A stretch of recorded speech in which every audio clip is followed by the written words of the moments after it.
sou a professora Adriana e vou lecionar língua portuguesa para o 7º ano do Colégio Emaús.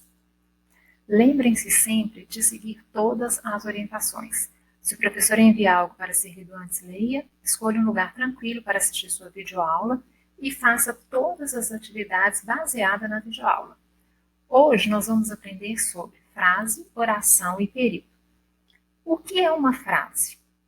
Se eu digo a vocês, turma, bom dia ou boa tarde, eu estou fazendo o quê? O uso de uma frase, correto? Se eu digo, hoje eu vou trabalhar, eu também estou fazendo uso de uma frase. A mesma coisa se eu disser, oi, eu também estou fazendo uso de uma frase. Então, frase é tudo que dá sentido, tudo que tem sentido quando eu digo. Eu não preciso ter um verbo para ter uma frase, da mesma forma que eu não preciso ter várias palavras. Uma palavra apenas pode ser considerada frase, desde que ela tenha sentido. Oração. Para eu ter uma oração, aí sim eu tenho que ter um verbo. Se eu não tiver verbo, eu não tenho uma oração. E o período, eu tenho primeiro período e segundo. O que eu quero dizer com isso? Eu tenho período simples e período composto. Eu tenho dois períodos. Eu tenho um período simples quando eu tenho uma oração e eu tenho um período composto quando eu tenho duas orações. Vamos ver isso no conteúdo? A reportagem que você leu nesta unidade foi apresentada com destaque na primeira página do suplemento Folhetim. Leia a manchete criada para essa reportagem. Então, eu tenho zumbis na escola. Agora leia o título da reportagem. À meia-noite levarei o seu sono. Eu tenho uma capa, né, folhetim, e tem uma questão aqui. Converse com os colegas sobre as frases usadas na manchete e no título dessa reportagem. Bom, no caso eu vou conversar com vocês, ok? São longas ou curtas? Bom, eu posso perceber que uma é mais curta que a outra, mas todas as duas têm sentido, né? Então eu estou fazendo uso de frases. Detalham um assunto ou dão apenas uma ideia geral. No meu ponto de vista, acredito que nos seus também, dá o quê? Apenas uma ideia geral, porque não dá detalhamento nenhum nessas frases. É possível saber qual é o assunto da reportagem apenas pela manchete ou pelo título? Se eu ler zumbis na escola ou à meia-noite levarei o seu sono, eu vou achar que é uma reportagem sobre algo que tem a ver com terror e relacionado à escola, não é verdade? Então, para elaborar esses títulos, o repórter fez algumas escolhas de linguagem, ou seja, palavras que fazem referência à história de terror. Foi o que eu disse. E se um desses títulos tivesse escrito assim, sono, a seu, meia-noite levarei. Tem sentido essa frase? Claro que vocês vão responder que não. Por que ela não tem sentido? Então, porque ela não é uma frase, ok? Porque quando não tem sentido, não é uma frase. Vamos ver. Seria mais estranho ainda, não é mesmo? Para criar o título, foi necessário organizar as palavras escolhidas de tal forma que o leitor tivesse uma compreensão mínima do seu sentido. Então, a organização dessas palavras foi feita sob a forma de frases. Então, o que é uma frase? Frase é uma unidade de sentido, escrita ou falada, que tem o objetivo de comunicar alguém. Então, se eu disser oi, bom dia, hoje vou trabalhar, amanhã irei fazer compra, tá vendo? Tudo isso são frases. Contrário do que se eu disser trabalhar hoje vou, não fica esquisito? Fica sem sentido um pouco.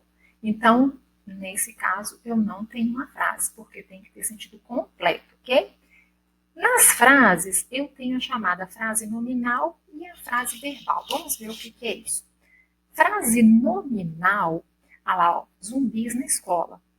É o quê? É uma frase que não contém verbo, por isso que ela chama nominal, porque ela se organiza apenas por substantivos, preposições, ok? Eu não vou ter uma frase por nomes, né, que é substantivo, igual no caso de zumbis na escola.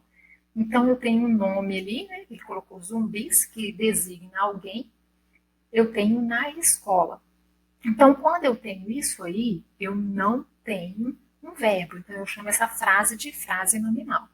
Já quando eu tenho um verbo, igual na segunda frase, à meia-noite levarei seu sono, eu tenho aí o verbo levarei. Então, nesse caso, eu tenho a frase chamada frase verbal, ok? E nessa segunda frase, eu tenho uma oração, porque eu tenho um verbo. Lembrem-se disso. Um verbo, uma oração. Dois verbos, duas orações. Três verbos, três orações.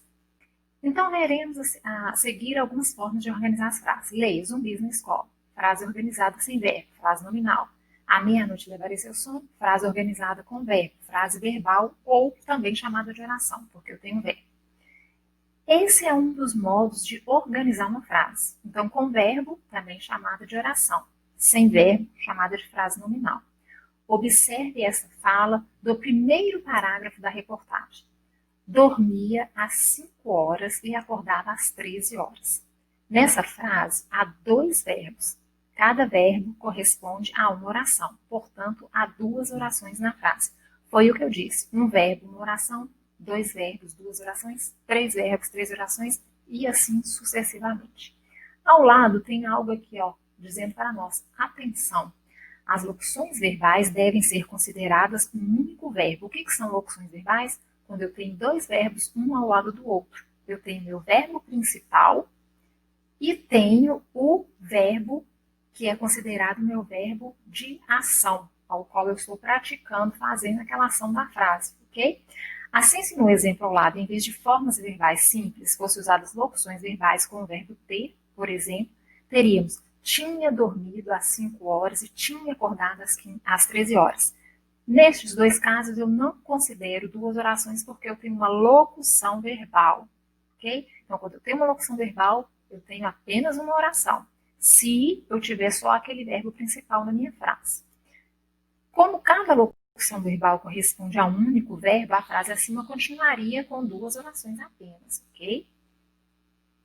Essas atividades eu vou deixar para vocês fazerem e vamos ver o que está escrito aqui em cima, ó. A frase constituída de uma ou mais orações é chamada de período, foi o que eu falei com vocês. O período formado por uma só oração é chamado de período simples. E o período formado por mais de uma oração é chamado de período composto. Eu não tenho período quando a minha frase não tem verbo, apenas quando eu tenho orações que eu tenho período. Simples, uma oração, composto, duas ou mais orações, ok? Hora de organizar o que estudamos. Frase, unidade de sentido, escrita ou falada, que tem por objetivo comunicar algo. Frase nominal, frase organizada sem verbo. Frase verbal ou oração, frase organizada com verbo. Período simples, uma oração. Período composto, duas ou mais orações, ok? Vou deixar aí as atividades, mas vou passar no final do slide. Vamos passar para período composto. Relação de adição e de oposição entre as orações. Bom, nós vimos lá em cima, então, na primeira parte, o que é frase, o que é oração. Aqui nós vamos ver um período, o que é período composto em relação à adição e em relação à oposição entre essas orações. Você já sabe que o período composto há sempre mais de uma oração. Quando as orações têm um sentido independente da outra, temos um período composto por coordenação. Nós vamos estudar ainda isso aqui detalhadamente. Coordenação, ok? Então, você tem que ficar atento a isso, aprender isso, para você dar seguimento quando nós formos estudar frases coordenativas, ok? Observe essa frase. Eles não dormem. A internet é um apelo muito forte. Gente, nessa frase, quando eu digo assim, ó, eles não dormem, eu tenho uma frase e uma oração, porque eu tenho um verbo, e essa frase minha tem sentido. Eu posso colocar um ponto final ali que tem sentido. Quando eu digo a internet é um apelo muito forte, eu tenho uma outra frase, outra oração, porque eu tenho um verbo e tem sentido completo. Então, se eu quiser fazer duas frases diferentes em cima dessa única frase, eu consigo. Não consigo? Então, o que ele me diz? Quando as orações têm um sentido independente da outra, ou seja, ela não precisa de uma conjunção para ser ligada a uma outra, ela já tem sentido por si só, eu tenho o quê? Um período composto por coordenação, tá? É diferente de quando nós formos estudar período composto por subordinação.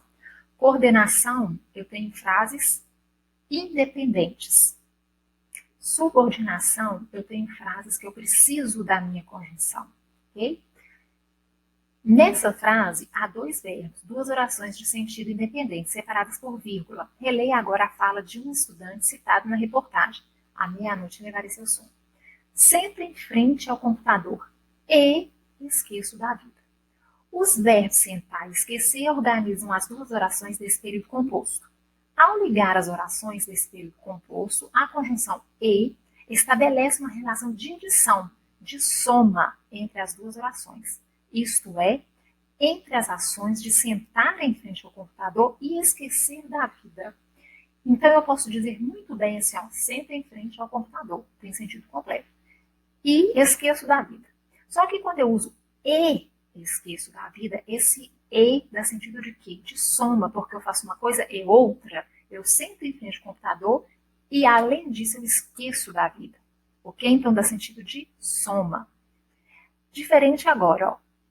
Agora leia uma frase de Cristiano Nabuco citada na reportagem e observe a relação estabelecida entre as orações.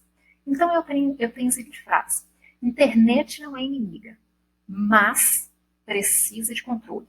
Então, quando eu digo internet não é inimiga, eu estou dizendo o quê? Que ela não é inimiga. Por quê? Porque ela é uma coisa, é bom para nós, é uma tecnologia excelente. Só que ela precisa de controle. Então, eu estou dizendo uma coisa boa de algo, porém, ao mesmo tempo, eu estou dando uma oposição, porque eu digo que ela precisa de controle. Ela não é uma coisa boa o tempo todo se você ficar o tempo todo na internet. Então, quando eu digo internet não é inimiga, mas precisa de controle, eu estou dando uma oposição à minha segunda frase da primeira. E os verbos é e precisa estão ligados nessa conjunção de oposição, ok? Então, os verbos é e precisam organizam as duas orações desse período composto. A conjunção mas liga as duas orações e estabelece uma relação de oposição, de adversidade entre elas. Só uma observação. Toda vez que você usar o mas, sempre usa a vírgula antes. O e lá em cima, tá vendo? Não tem. A maioria das vezes não tem. Nós vamos estudar quando tiver. Eu não estou estudando pontuação agora. Eu só quero fazer uma observação. Toda vez que você usar o mas na sua redação em uma frase, usa a vírgula antes, ok? Porque ele vai dar esse sentido de oposição, precisa da vírgula. Releia uma das orientações dadas na reportagem para os estudantes entrarem no ritmo e dormirem em horário adequado. Faça atividades físicas regularmente, mas evite-as depois de escurecer. A conjunção mas estabeleceu uma relação de oposição entre as ações de fazer e de evitar atividades físicas. Então, ó, faça, mas evite. Olha que coisa estranha. Eu falo no imperativo faça, ao mesmo tempo eu estou falando evite. É a mesma coisa, imperativo, né? Então, quando eu digo isso, faça, mas evite, eu estou dizendo para você fazer alguma coisa, mas evitar. Mas como assim, professora? Então, vamos ver. Faça atividades físicas regularmente, porque nós precisamos, só que você vai ter que evitar o quê? Depois de escurecer. Porque depois de escurecer pode ser perigoso. Então, eu estou dando sentido de quê? De oposição à minha primeira frase, ok? Então, nesse sentido, eu tenho o mas como sentido de oposição. Ao ligar duas orações, a conjunção e estabelece uma relação de adição entre elas. Ao ligar duas orações, a conjunção mas estabelece uma relação de oposição entre elas. Eu acho que ficou bem claro aqui nessa aula essa questão de oposição e de adição. Caso não tenha ficado, volte à videoaula e leia novamente, por favor, a página 102. Mas eu acredito que não ficou dúvida, principalmente que vocês são excelentes adolescentes, não vou falar crianças, ok? Porque não são mesmo, né? Então, desafios da língua. Aqui eu não tenho, gente, uma turma, eu não tenho um conteúdo. Mas aqui, esse desafio eu gostaria de falar para vocês. Mas ou mais. Qual que é a diferença? Mas vai ser sempre o sentido de quê? De adversidade, de oposição, ok? E mais de quantidade, tá? Tanto que eu uso a vírgula antes do mas antes do mais, não, ok? Então, mais sempre no sentido de quantidade e mas de oposição. Bom, turma, eu espero que vocês tenham entendido e tenham gostado da aula, tá? Vou ficar muito feliz se vocês fizerem todas as atividades, ou seja, tem atividade para fazer? Tem, porque em todas as nossas aulas, nós temos atividades, tá? Então, vai ser da página 100 até a página 104. Nossa, professora, que tanto não é muito. Vocês vão ver que tem muita coisa para ler, tá bom? Então, façam com atenção, respeita aí as atividades que a gente envia, tenta fazer sim, tá? Volte a videoaula se for preciso, ok? Tenho certeza que vocês são capazes e dão conta. E lembrem-se, juntos no caminho certo.